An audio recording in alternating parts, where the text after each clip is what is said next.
우리 성산교회가 34년 생일을 맞이했습니다. 우리 한번 하나님 앞에 모든 영광을 돌리는 마음으로 박수 하나 영광 돌리겠습니다. 1988년 5월 16일 날 하나님 앞에 제가 기도하면서 과천에 목표를 세우고 쭉 돌아보니까 상가 건물이 없어요. 그래서 제가 안양 땅으로 내려오고, 그 당시 제가 금식 기도를 많이 하고 그런데 한 군데가 딱 나와 있어요. 그래서 하나님 앞에 기도했어요. 하나님, 제 목회 스타일은 이곳이 아닙니다. 제가 3년만 하고 저는 서울 강남에 반드시 방배동에다 교회를 세워야 됩니다. 기도했어요. 근데 3년이 지난 다음에 지금까지 여기에 머물러 있습니다. 5월 16일 날 38평 2층 상가 건물을 얻어서 반절은 주방하고 사택으로 쓰고 또 반절은 유아실로 꾸미고 성전을 꾸며서 예배를 드렸어요. 안양 땅에 많은 교회가 있죠. 그런데 거의 보편적으로 보면은 설립한 담임 목사가 목회하는 것이 아니라 거의 초빙을 받아서 다음 세대가 담임 목사로 부임받아서 목회를 하지요. 그런데 유일하게 안양 땅의 우리 성산교회는 부족한 종이 지금까지 이렇게 설립을 해서 목회를 하고 있는데, 우리 성산교회가 이렇게 아름답게 성장해서 민족의 어머니 교회처럼 많은 사역을 감당할 수 있는 그 길은 하나님이 함께 하셨지만 하나님의 역사로 여러분들의 헌신과 수고의 열매인 줄 믿습니다. 국가적으로 얼마나 어려웠어요. 그런데 변함없이 묵묵히 헌신하며 수고했던 분들이 많이 계십니다. 지금 이 시간에도 우리 성산교회에 등록을 하고 지금도 변함없이 아름다운 모습으로 거룩한 밑거름으로 섬기는 여러분들의 모습을 보았을 때 얼마나 존경스럽고 자랑스럽고 또 여러분들이 부럽기도 하기도 해요. 오늘 또 우리 박정은 장로님이 우리에게 오신 지는 얼마 안 되잖아요. 그런데 새벽 예배 한 번 안 빠지셔. 제가 눈물 나기 얼마나 감사한지. 제가 소원했던 거였잖아요. 그리고 우리 안전수 원사님 오늘 또 이렇게 성가대 쓰셨네요. 얼마나 그런 모습들이, 이건 사람의 힘으로 되는 것이 아니라 우리 성령님의 역사인 줄 믿습니다. 지금까지 함께하고 동행했던 모든 성도 여러분들 깊이 감사를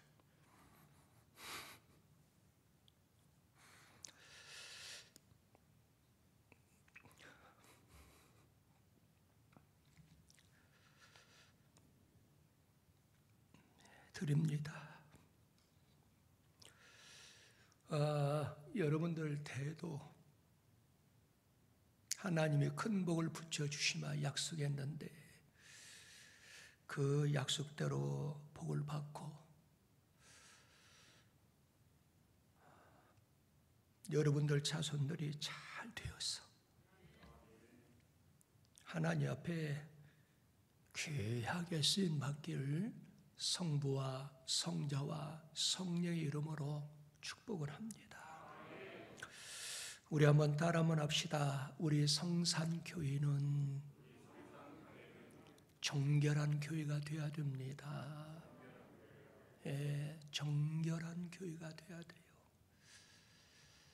오늘 본문의 내용을 보면은 노아 당시에 하나님이 사람을 창조한 것을 한탄할 정도로 너무너무 타락했어요. 그런데 유일하게 대중 심리에 넘어가지 않고 수많은 사람들은 하나님을 배신하고 떠났지만은 유일하게 노아는 마음이 정결한 마음으로 하나님을 잘 섬겼어. 그 수많은 사람들 가운데 그 가족만이 노아의 방주를 통해서 구원받는 역사를 이루었습니다. 우리 성산교회가 노아의 방주처럼 구원의 방주가 되어야 되고, 그러기 위해서는 정결한 교회가 되어야 됩니다. 여러분이 정결이라고 하는 단어는 매우 깨끗하고 깔끔하고 순결하고 죄로부터 단절된 상태를 전결로 표현하고 있어요. 여러분 창세기 8장 20절에 보면은 노아가 여호와께 제단을 쌓고 모든 정결한 짐승과 모든 정결한 새 중에서 제물을 취하여 번제로 제단에 드렸더니 그랬어요.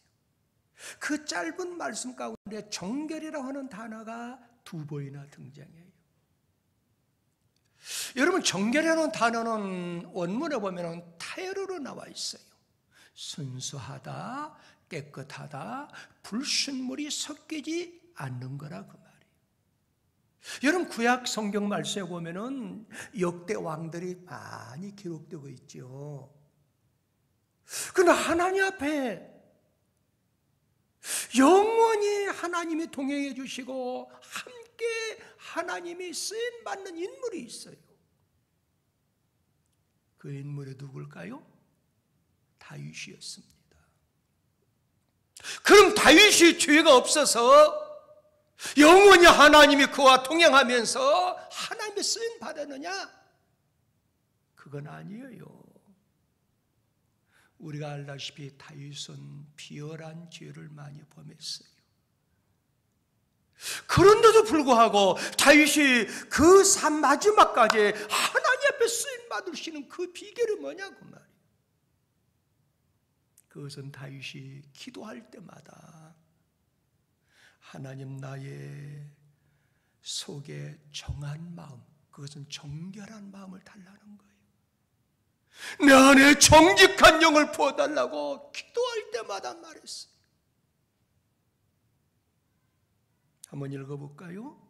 시편 51편 10절입니다. 하나님이여 내 속에 정한 마음을 창조하시고 내 안에 정직한 영을 새롭게 하소서. 내 마음을 순수하고 깨끗하고 불순물이 없는, 섞이지 않는 그 마음을 달라는 거예요. 그러므로 하나님이 다윗과 일평생 동안 동행했어요. 역시 신약 성경에도 보면은 선지자였고 목회자였고 신학 박사였고 붕사였고 다 골고루 갖춘 바울 사도가 가장 사랑하는 인물이 있었지요.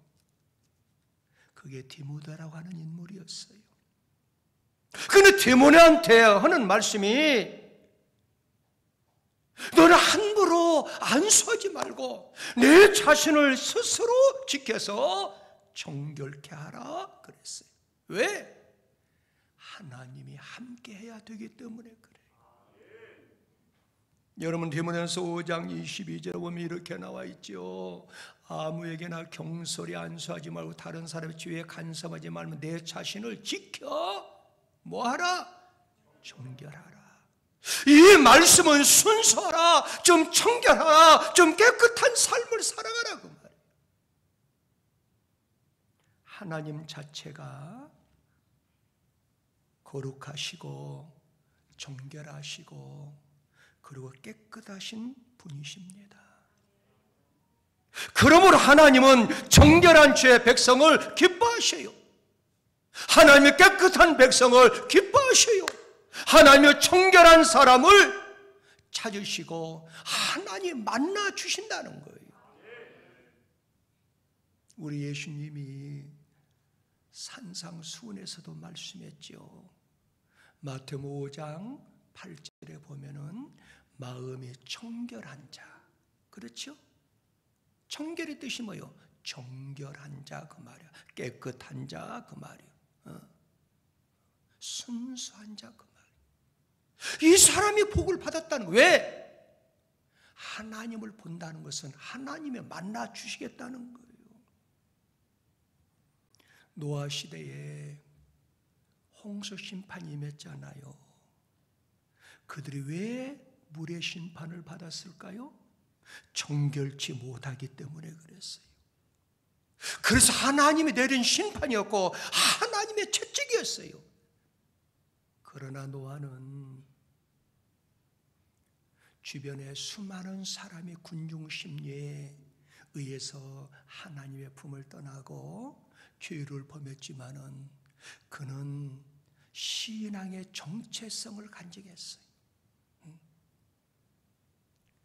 그래서 현실을 초월했어요. 환경을 초월했어요. 그리고 그는 신앙의 정체성을 가지고 그 마음을 지켰어요. 정결한 사람이었어요. 우리 사랑하는 성도 여러분, 우리는 무엇으로 정결해야 될까요? 아니, 무엇을 정결해야 될까요? 우리의 영과 우리의 마음이 정결해야 될 줄 믿습니다. 우리의 입술과 우리의 행동이 정결해야 됩니다. 왜요? 정결함이 있는 곳에 주의 영광이 함께 하시며 할렐루야, 하나님의 약속과 축복이 임하기 때문에 그렇습니다. 노아는요, 본인도 참 정결했지만은 하나님 앞에 드리는 제물까지도 정결한 제물을 골라서 하나님 앞에 드렸어요. 그 말씀이 창세기 8장 20절에서 21절에 보면은 노아가 여호와께 제단을 쌓고 모든, 그다음에 어떤 짐승? 정결한 짐승. 그리고 어떤 거에?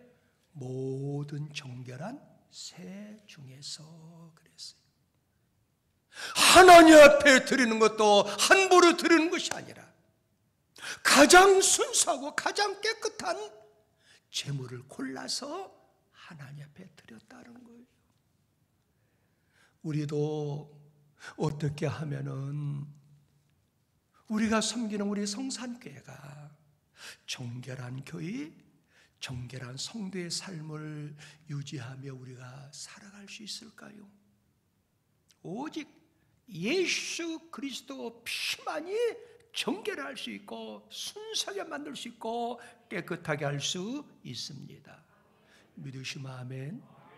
그래서 사랑이 많은 사도 요한은 요한일서 1장 7절에서 그가 빛 가운데 계신 것 같이 우리도 빛 가운데 향하며 우리가 서로 사귐이 있고 그 아들 예수의 피가, 누구의 피가? 예수의 피가, 예수의 피가 우리를 죄에서 깨끗하게 할 수 있다고 말. 죄가 없는 사람이 어디가 있어요? 의인이 된 사람이 어디가 있어요? 다 죄인이에요. 그러나 누구의 피로? 예수의 피로, 예수의 피로. 이 말씀 무슨 말씀이에요? 지구상에 죄 없는 사람이 어디가 있어요? 그러나 예수의 피를 의지하고 하나님 앞에 우리의 죄를 자백하고 고백하고 회개하면은 우리의 마음이 깨끗해질 수 있다는 거예요. 믿으시면 아멘. 그래서 요한일서 1장 9절에 보면은 만일 우리가 죄를 자백하면, 이 말씀을 고백하면, 회개하기만 하면 그 말, 그는 미쁘시고 의로우사 우리 죄를 사하시며 우리를 모든 불의에서 어떻게 깨끗하게 한다는 거예요. 사랑하는 성산의 가족 여러분, 우리 교회는 만보스 빌딩처럼 큰 교회도 아니고 개척교회나 불과해요.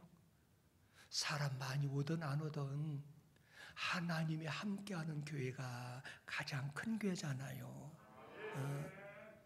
저 성도 못 모여도 괜찮아.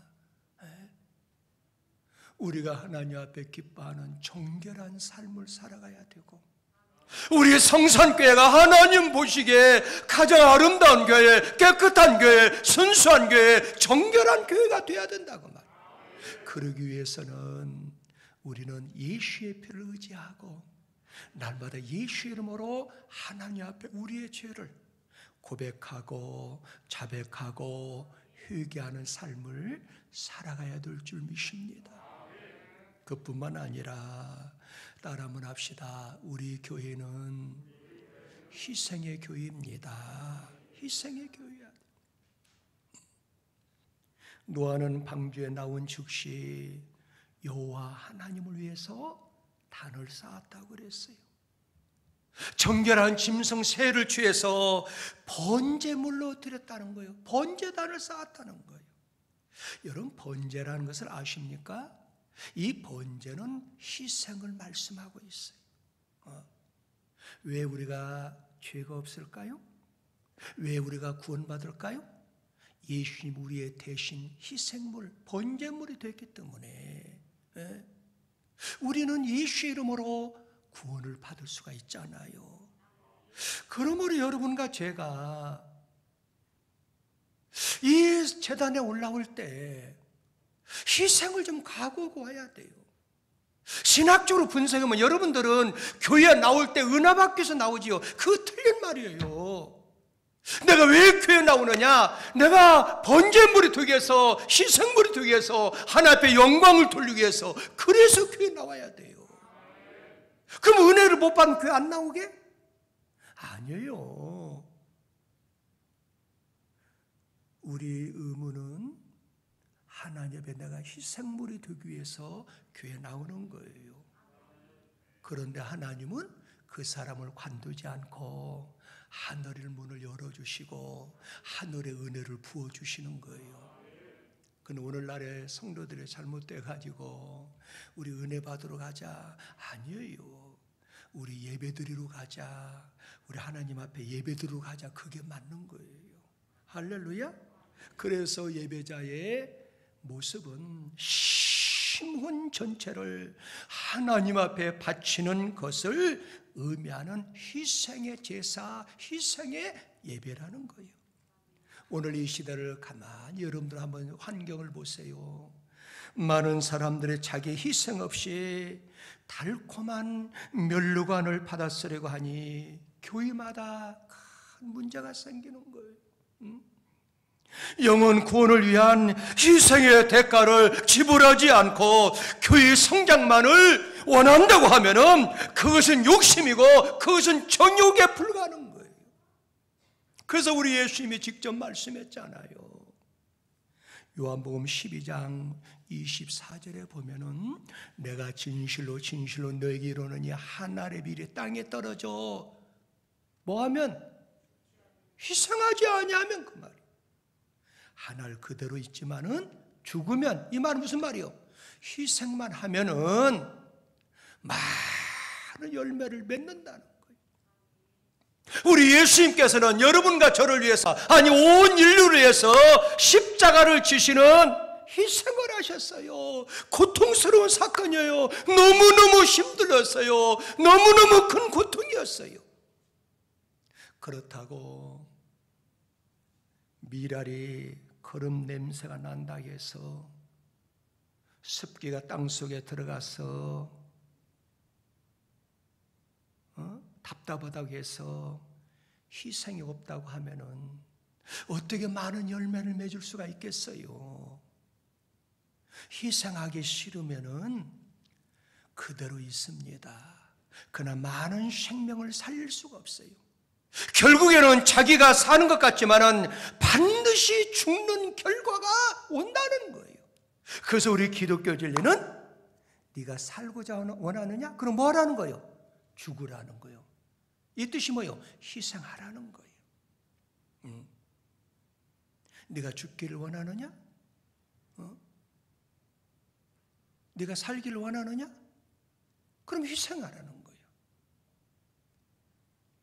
자, 사도 베드로가 위대한 인물이라는 것을 잘 알지요.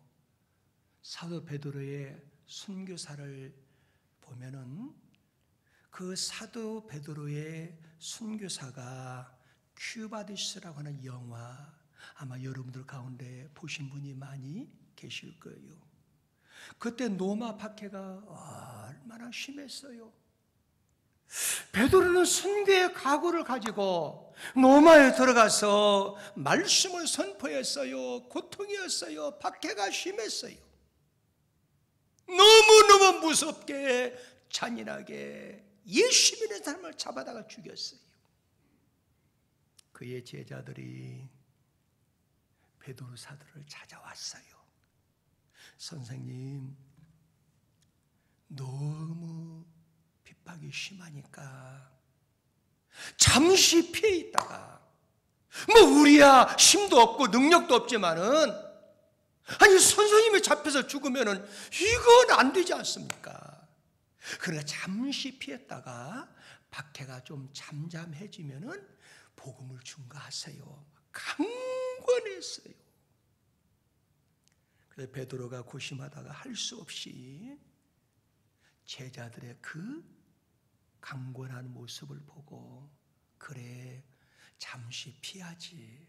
그래서 이 베드로 사도가 잠시 피하기 위해서 노마성을 탈출했어요. 그리고 알반이라는 언덕에 탈출해서 도착했어요. 얼마나 숨이 막혀요. 노만성을 빠져나올 때 사느냐 죽느냐 그런 길 위에 서 있는데, 그 노만성을 빠져나와서 알반이라는 언덕에 서 있을 때 얼마나 마음이 깊은지.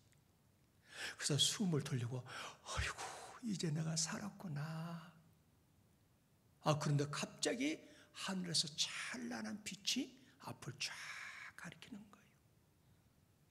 그리고 자세히 보니까 예수님 같은 분이 십자가를 짊어지고 걸어가고 있어요. 그 자세히 보니까 예수님이에요, 예수님. 그래서 베드로 사도가 놀라가지고, 주여 어디로 가시나이까? 큐바디스 도미네. 그랬어. 주여 어디로 가시나이까? 그때 우리 예수님께서 네가 양떼를 버리고 도망가서 내가 다시 그 노마로 가서 십자가를 다시 쳐야 되겠노라. 네가 버린 노마로 나는 가노라 그랬어요. 그때 베드로가 그 가던 발걸음 방향을 바꿔서 노마로 다시 들어가잖아요. 복음을 전하다가 잡혀서 가장 고난과 고초와 고문을 당하다가 이제는 순교의 자리까지 왔어요. 어디에? 십자가에 못 박혀 죽이려고. 그때 베드로가, 여보시오, 어떻게 제자가 우리의 스승 되시는 예수님과 똑같이 십자가에 못 박혀 죽을 수 있단 말이요. 나를 거꾸로 못 박혀 죽여주십시오. 그래서 위대한 사도 베드로는 세계 인류 최초로 거꾸로 못 박혀 순교를 당하는 희생 제물이 되었습니다. 그 사건을 통해서 너무 기독교의 국가가 되었고 온 유럽에 기독교가 전파되는 역사가 이루어졌다라는 사실입니다. 뭐가 있었기 때문에? 희생이 있었기 때문에 그러는 거예요. 하나님 말씀에 순종하여 희생적인 삶을 우리 함께 살아갑시다. 남들이 다 싫다고 회피하고 도망갈지라도 여러분과 저는 담대하고 용기 있게 앞장서서 순종하며 자기를 희생하는 도구로 쓰임받는 여러분들이 다 되시길 예수 이름으로 축복합니다. 그뿐만 아니라 따라 한번 합시다. 교회는 감사하는 교회입니다. 우리 성산교회는 감사하는 교회가 돼야 돼요. 노아는 온 인류가 멸망받는 그 중에서도 그와 그의 가족들을 하나님이 구원해 주셨어요. 그 구원해 주신 것에 대해서 한없는 존귀와 한없는 감사를 하나님 앞에 드렸어요. 여호와 하나님께서 감사의 그 향기를 받아주셨다라는 거예요. 그 말씀이 창세기 8장 21절 상반절에 보면은 여호와께서 그의 뭘 받으시고 향기를 받으시고 그랬어요. 하나님을 믿어서 구원받은 사람 여러분과 저는 바로 누구나 구원의 기쁨이 있고 구원에 대한 감사를 하나님 앞에 드려야 될 줄 믿습니다. 다윗은요 질병이 많은 사람이었죠. 근데 그 역병 가운데서 하나님이 나를 지켜주신 거 감사했다고 말이에요. 여러분들은 오늘 이 현장에 이렇게 나오셨지만은 코로나를 통해서 수많은 사람이 죽었어요. 둘 중에 하나 죽었어요. 네. 목사인 저의 친구들도 6명이나 죽었어요. 오살리 기도원에 강사로 내가 세웠는데 오살리 기도원 올라오질 않는 거예요. 그래서 전화를 안 받아. 이거 큰일 났어요. 대타를 누구 세워야 돼요? 그래서 여러 군데 알아보니까 그제 죽었다는 거예요. 그제. 네. 요즘에는 전화해서 전화 안 받으면 죽은 거예요. 여러분 전화 받아주세요. 왜 안 받으면 죽은 거라니까요. 어제 그제 실제로 어느 목사님 나한테 전화 왔어요. 내가 전화 못 받았어요. 어느 소문이 나서 오범년 목사 죽었다는 거예요. 무서운 세상이에요. 그런데 여러분들 그 코로나 악천후 가운데서도 어려운 가운데서 여러분들을 지금까지 살려주시고 또 예수의 그 피로 죄심 받고 예수를 믿음으로 구원받은 거 얼마나 감사한 일이에요. 다윗은 구원받은 것에 대해서 감사할 뿐만 아니라 그 백성들에게 얘기를 했어요. 무조건 하나님 앞에 감사하라. 그렇게 한번 읽어볼까? 시편 30편 2절 한번 읽어보면 시작. 여호와 내 하나님 내가 주께 부르짖으면 나를 고치셨나이다. 그 다음 4절 한번 읽어볼까요? 고쳤다는 말은 병을 고쳤다는 것이죠. 4절 시작. 주의 성도들 여호와를 찬양 그의 거룩함을 기억하며 뭐하라? 감사하라 그랬어요. 하나님이 기뻐하는 사람은 감사가 있는 사람이에요. 그럼 여러분이 생각할 때는 감사의 조건이 없을 수 있어요. 내 자녀가 지금 타락해가지고 그렇게 많은 세월 동안 기도해도 교회도 안 나와. 그래도 감사하세요. 왜? 요즘에 젊은이들이 자살하는 사람이 얼마나 많아? 죽지 않은 거 얼마나 감사해. 감사하다 보면은 그 어려움이 뒤집어져서 역전해서 감사의 조건으로 바꿔지겠지. 할렐루야. 그래서 성경은 분명히 말씀하고 있어요.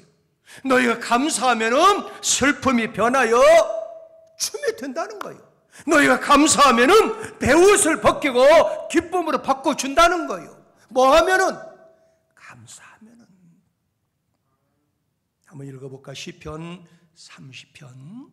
자, 한번 11절입니다. 시작. 주께서 나의 슬픔이 변화 내게 춤이 되게 하시며 나의 베옷을 벗겨 기쁨으로 뉘시되셨다 그랬어요. 우리 사랑하는 성도 여러분들 감사하는 교회가 돼야 돼요. 계시록 말씀에 보면은 인맞은 숫자가 14만 4천이죠.